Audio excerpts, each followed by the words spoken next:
we're going to kind of make this using Voronoi Fracture and a bunch of different effectors on here.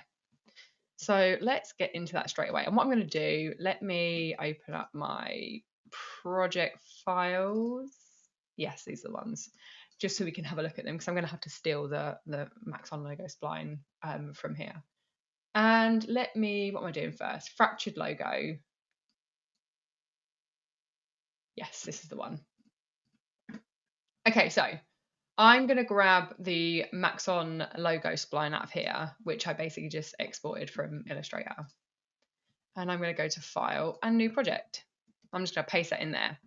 For anyone who is following along, you can either grab the spline out of the project file in the Dropbox link, or use any other spline so you can follow along. So you could use like, I don't know, like a text spline, and you could write like your name in there or something, and then we can do the exact same thing. So for people who don't have the Maxon logo spline or the project files and are following along, just grab any spline now.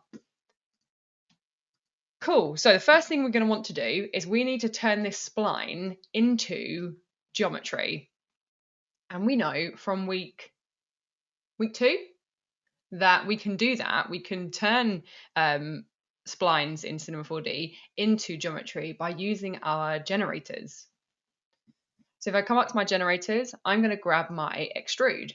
And I'm just going to drop my Maxon logo spline, or whatever spline you're using, into my extrude, make it a child of it. And then now we have some geometry. My offset is way too big, so I'm going to reduce that to 35. Because by default it's on 100, and that's a little bit too big because my spline is quite small.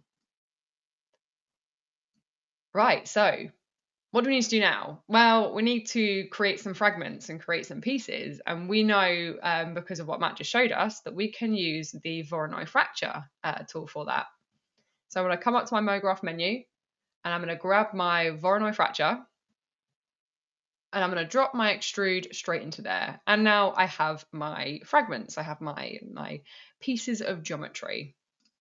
So inside my Voronoi Fracture, we're going to come into sources, and I'm going to select my point generator, and I'm going to keep my point generator. I'm going to keep the default one, but I am going to up my point amount. So I'm going to, let's do 500 points just to see what it looks like. We can always adjust this later on or tweak it if we don't like the way it looks. Cool. So we have now our fractured pieces. So now if we take a look, oh, is that not up anymore? Oh no. Let's take a look at, I don't have it saved somewhere. Never mind. So we know we want to create these two fractured pieces on either side. We'll just do it from memory. So what I'm going to do, I need to now choose an effector that's going to create that kind of positional movement. And I want to create some random positional movement. So I know that I can use the random effector to create this look. So I'm going to make sure I've got my Voronoi Fracture selected. That's kind of the most important thing when we're grabbing an effector. Come into my MoGraph menu, and I'm holding my left click down, and I'm going to grab a random effector, and everything's going to go crazy. And that's because of our parameter. Our position is set to 50 centimeters on the X, Y, and Z, and it's affecting all of my Voronoi Fracture fragments. And that's because of two things. That's because 1, I haven't set up any fields yet, and 2, my position parameter is a little bit too hectic for what I'm after. So first thing I'm going to do, I'm going to change my position values to 10 centimeters on both the X, Y, and Z.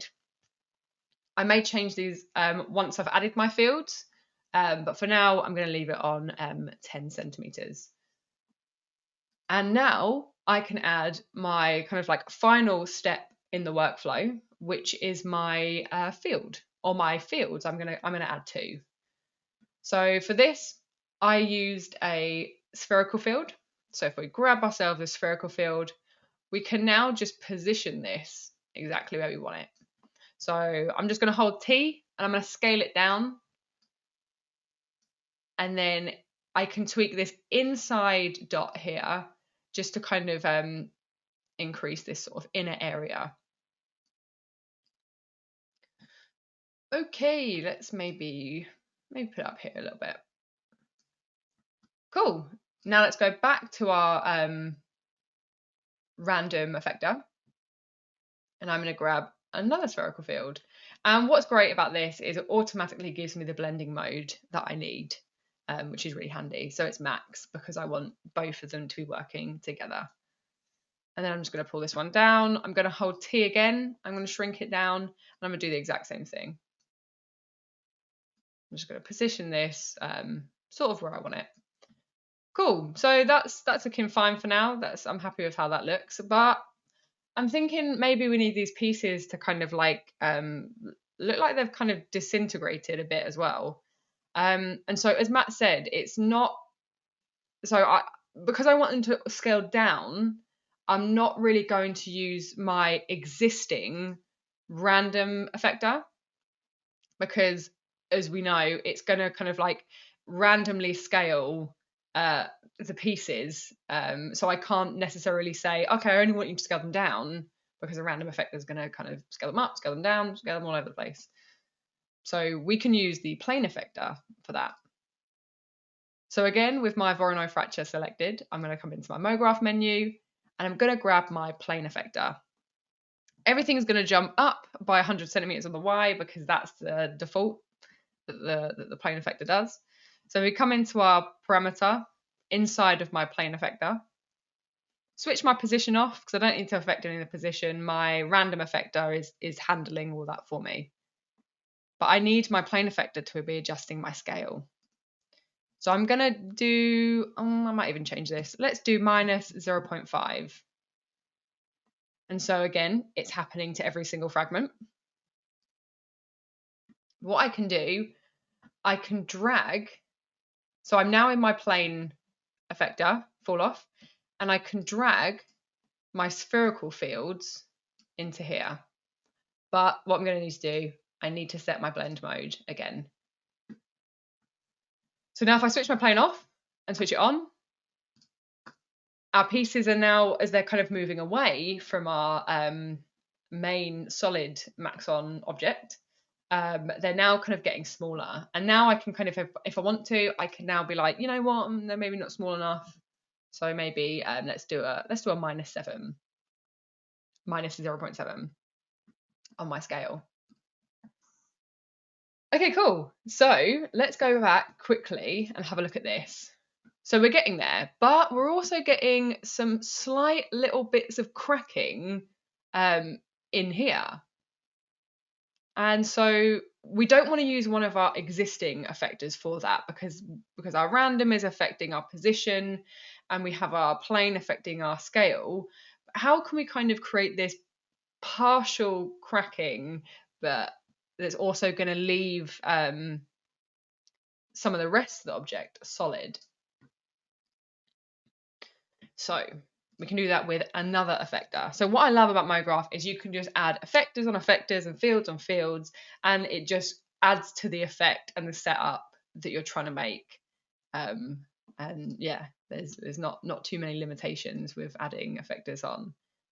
So let's grab this third and final effector we're going to use, and that is the push apart. And as soon as I let go of my mouse, everything is going to go flying in Cinema 4D. Yeah, and that's because by default my mode is set to push apart, my radius is set to 100, and because my setup's quite small, I don't really need it to be on 100. So let's try 1 to start with. Okay, so on 1 we haven't really got any like breaking apart. Let's try 2. Okay, we got a little bit. Let's go with 3. Okay, cool. So on 3, we now are getting some of these fragments that are sort of like pushing apart based on this 3 centimeter radius. So you might even find that that's a little bit too much. Maybe we do like 2.5. I'm going to sit here for ages now to find the look I'm after. Okay, cool. I'm going to end with 2.8. Otherwise, I'll be doing this too much. Okay, so now our push apart is if I switch it off and switch it back on, we're creating these slight little kind of additional cracks going on. And when it comes to adding a texture, so let me really quickly find that shot again. Hero images, MoGraph. There we go. Right, I'll try and not close it this time.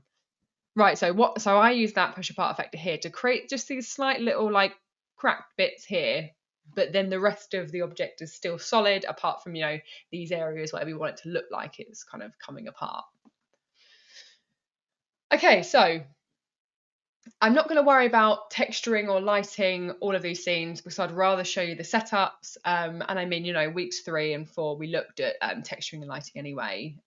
So you guys know how to do that now. But what I am going to show you is how we can get this like dual texture effect, where we have one texture on the outside and one texture on the inside, because it is super easy using the Voronoi Fracture. So let me come back to here. So at the moment, if I hit render, let me just kind of see that here. So at the moment, we can see like our colorized fragments.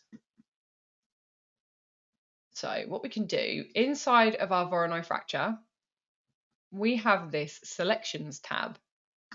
If I grab that, we have a whole bunch of selections, and these relate to polygon selections. So if we have an object in Cinema 4D, we can actually select, if we make it editable, we can select some of the polygons or faces, and then we can then set that as what's called a polygon selection, and then we can add textures to that selection. So we could have like a sphere that kind of is half one color and half another based on polygon selections.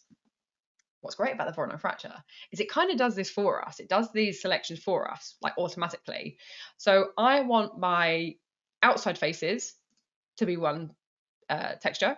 So I'm gonna enable outside faces, and you might have seen we now have this strange little triangle tag now on our Voronoi Fracture, and this is a polygon selection tag, and this is storing all the polygons that are the outside faces of our Voronoi Fracture. And I'm also going to grab my inside faces. And now we have another triangle, which is the polygon selections of our inside faces. And so what I'm going to do, just for ease, I'm going to make a standard material, duplicate it, and I'm going to make, you know, one pink and one blue. Oh, cool. So if I drop this pink color on my Voronoi Fracture and then render, everything's pink. And you're probably thinking, Ellie, I thought you were going to do one color and one another. Just wait. And if I drop the blue on the Voronoi Fracture, it's now just overtaken the pink. We need to tell Cinema 4D and tell the material which selection we want it to be on. So if I select my pink texture, so my first texture, if you come and have a look in the attributes, we have this selection option, and we actually have the ability to drop in a polygon selection. And so let me see which is which. Okay, so this is my outside faces. So I'm going to grab my outside faces tag, and I'm going to drop it in my selection, and you'll now see it says outside faces. And I'm going to do the same with the inside faces. So I'm now on my blue texture tag, and I'm going to drag my inside faces in. And now do a quick render. We now have this sort of like pinky red color on the outside and this blue color on the inside. So that's how I created that effect. So basically I just created like a marble texture for the outside, and then just this weird red red texture for the inside.